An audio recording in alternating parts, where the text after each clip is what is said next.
டேய் மச்சான் பாத்தியா நியூஸ்? பஞ்சாப்ல வந்து ஒரு லா காலேஜ்ல வந்து ஒரு ஸ்டூடெண்ட் வந்து லவ் பண்ணியிருக்கான் போல. அந்த பொண்ணு ஒத்துக்கலாம் சொல்லிட்டு அந்த பொண்ணையும் சுட்டுன்னு அவனும் செத்துறான்டா சுட்டுன்னு. என்னடா இது?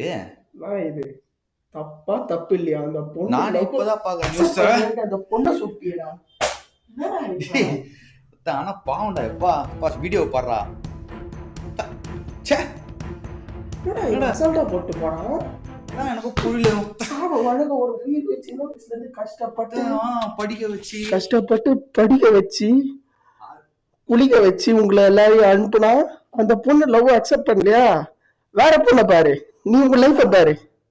அதை விட்டு எதுக்கு அது சுட்டு சாவறீங்க? சுட்டுட்டு நீயே செத்துக்கணும். உங்களை கஷ்டப்பட்டு உங்க பேரண்ட்ஸ் உங்க மேல இன்வெஸ்ட் பண்ண ஃபீஸ் வேஸ்ட்.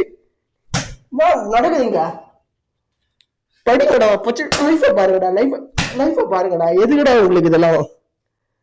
அப்படியே இன்னும் மேல அப்படியே பார்த்துன்னு போயிட்டே இருக்கணும். தேடல் அதிகமா இருக்கணும். அங்கே இருந்தாலும் இப்ப நீ பரலோகத்துக்கு போயிட்ட. Waste waste waste.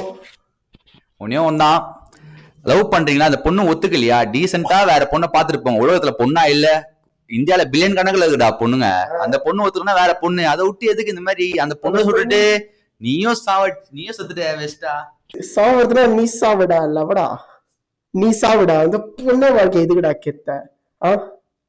Love accept பண்ணலன்ட்டு ஜாலியா இரு, ஜிம்முக்கு போ, பசங்க கூட சுத்த. அந்த பொண்ணு அக்செப்ட் பண்ணலன்னா மறந்துடுவேன் எல்லாத்தையும்.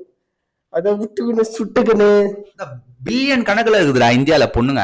அந்த பொண்ணு எல்லாம் 1000 பொண்ணு, லட்சம் பொண்ணு, கோடி பொண்ணுங்க இருக்குதுடா. அந்த ஒரு பொண்ணு இல்லைன்னா அந்த பொண்ணு அதுக்கு அந்த பொண்ணு லைஃப் ஏன் எடுக்கிற?